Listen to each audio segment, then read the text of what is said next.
Well, good morning, everybody. It's time for college worship to begin now. So lovely to see you all. Well, apart from I can't see many of you. Anyway, good morning, and may the Lord be with you. So this morning, I'd like to start off with this quote from Reverend Jesse Jackson, a minister from the United States. He was a civil rights activist, and he says this: "Our flag is red, white, and blue, but our nation is a rainbow. Red, yellow, brown, black and white, we are all precious in God's sight." Now, in the quote, he's referring to the red, white and blue of the American flag, the stars and stripes.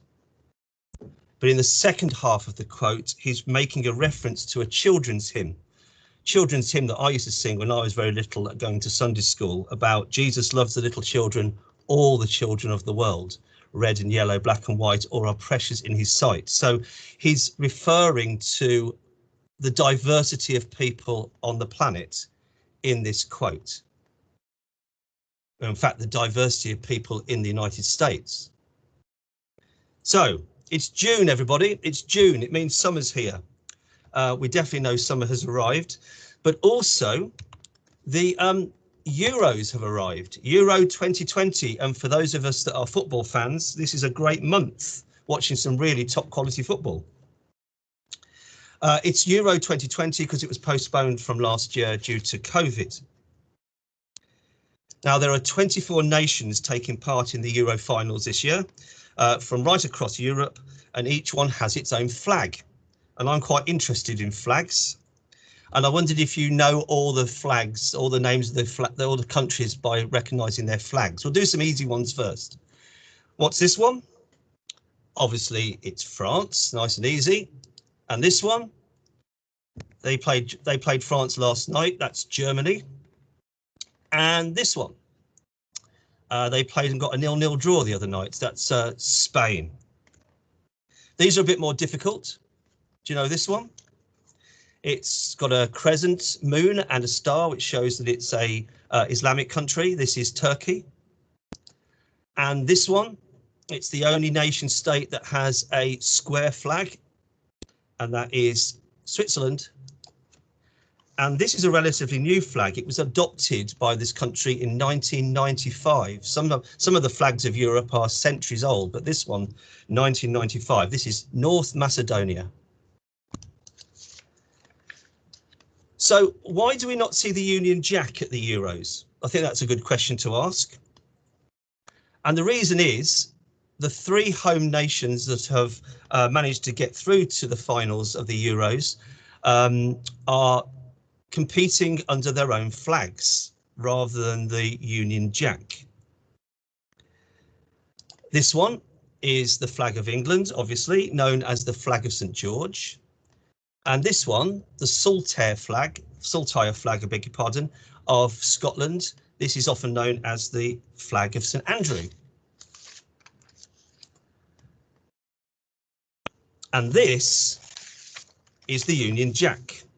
Now, in the 17th century, King James VI of Scotland became King of England as well. So he was known as King James I of England. And this is because Queen Elizabeth I had no children.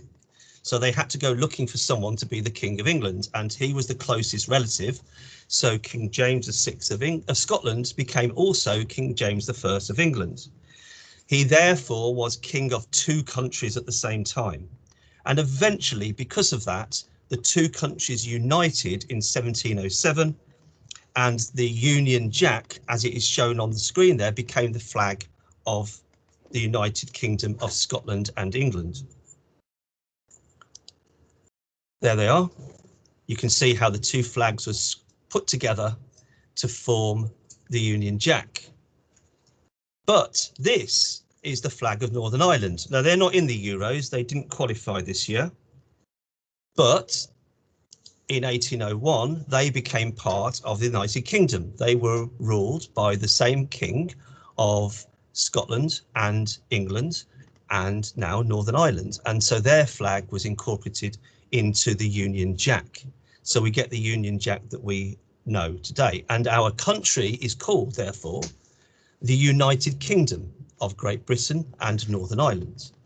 If you want to know why the Welsh flag isn't in the Union Jack, I suggest you do a little bit of research. It's got something to do with the medieval period. So here are the flags of the Euros, flags from Europe. And what are flags for? Well, they're about identity. They identify which country we belong to.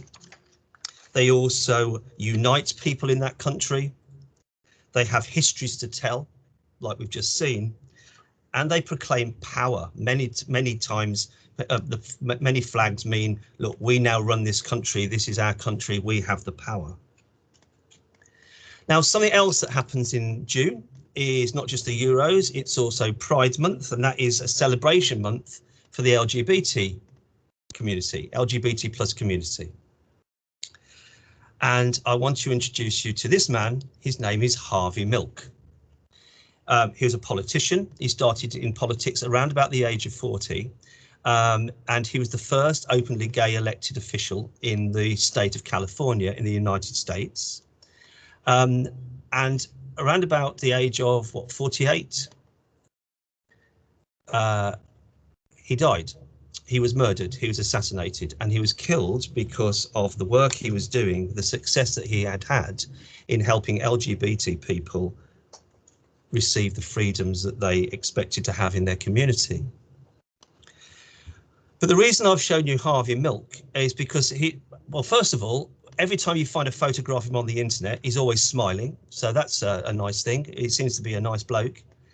But he also said this about education.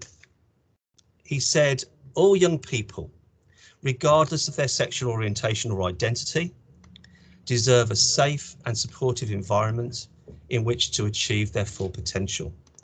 And that's something we agree with here at St. Catherine's, that all pupils, regardless of their sexual orientation or their gender identity or their ethnic diversity, whether they're male or female, all pupils deserve a safe and supportive environment in which to achieve their full potential. Now, Harvey Milk's life story has been turned into an Oscar-winning drama film made in 2008, and I would fully recommend this to you, especially if you're staff or if you're in year 9 or year 10. If you haven't seen this film, I especially recommend it to you. I'm not recommending it necessarily to younger pupils because it has a 15 rating. And even in year 9 and 10, you might need parents' permission to watch it. But it's a good story, and it explains how he worked very hard to get freedoms for LGBT people in California. Now, part of his work was to commission and ask this man, Gilbert Baker, to create a flag that could represent the LGBT plus community. And Gilbert Baker designed the rainbow flag, or the pride flag. And he said about the flag, we needed something to express our joy, our beauty, our power. Remember, flags often represent power, and the rainbow did that. It's definitely very colourful, very joyful, very beautiful. But like other flags, it's gone through a history. So, for example, this was the original flag that was created in 1978, and it includes a pink line on the top and a pale turquoisey blue line near the bottom. It's basically the colours of the rainbow with pink added at the start. The next year, it was simplified. Sometimes symbols are better when they're simple. Also, for practical reasons, when they were making the flags in California, they ran out of pink material, so they had to redesign the flag. And this one is the one that's the classic LGBT flag that we're all familiar with. And then in 2017, somebody thought it might be a good idea to add the black and the brown strips that represented Black, Asian and minority ethnic people that are also LGBT plus. And in 2018, somebody designed this progress flag where the black and the brown and the colours representing transgender people have been added as forward pointing chevrons or triangles. So there's definitely been an evolution of the pride flag, the rainbow flag. And if you're interested in finding out more details about that, again, a little bit of research on the internet is really quite interesting about how the flag has evolved. Now, remember, flags are about identity. They're also unite a people. They also have histories, and they're about power. And the LGBT rainbow flag is about those four things as well, just like nations' flags are about those things. Now, last week I spoke to, I gave a task to Year 9. I said to Year 9, would you mind helping me by telling me what you think about the rainbow flag, the Pride rainbow flag? What does the rainbow flag mean to you? And I've included in this worship a number of the responses because, to be honest, they were excellent. They were thoughtful, they were intelligent, they were respectful, the comments that were made. And we'll start with these, because these people saw the link. They saw the link between the rainbow flag of the LGBT plus community with nation flags. They said the flag shows the freedom the community is fighting so hard for, just like nations flags show that sometimes. It gives people power as if they were their own country. Really insightful thought there. And it is everything a flag comes with. It comes with history, it comes with beliefs. Really excellent, thoughtful work by Year 9.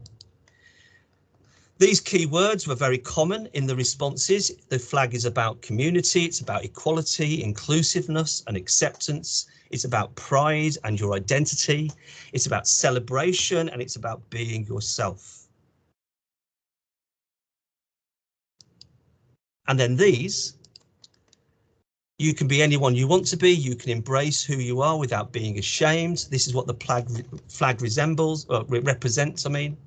It includes people of every sexuality and gender. Nobody's left out or excluded.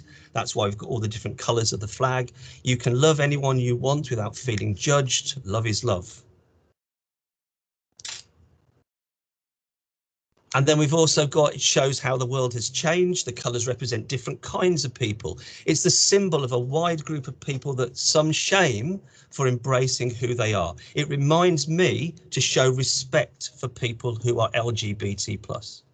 Many of my friends are LGBT+, so the flag means a lot. I'm happy that they are accepted. Now, some responses were obviously very personal. So somebody said, I'm part of the LGBT community and the rainbow represents our united community. They very much identify with the flag personally. As a lesbian, it means pride in my community. It shows our courage. It means that I can be accepted for who I am and who I choose to be. So people here have definitely taken on the flag as a personal symbol. And then there's this one, and I think many of us will be able to relate to this one. I'm not part of this community, but I do support it. And so many of us are what would be called allies of LGBT+ people. We're not part of the community, but that doesn't mean we ignore it. We actually do support them. So let's go back to that quote that I started with at the beginning. Our flag is red, white and blue, but our nation is a rainbow. Red, yellow, brown, black and white, we are all precious in God's sight.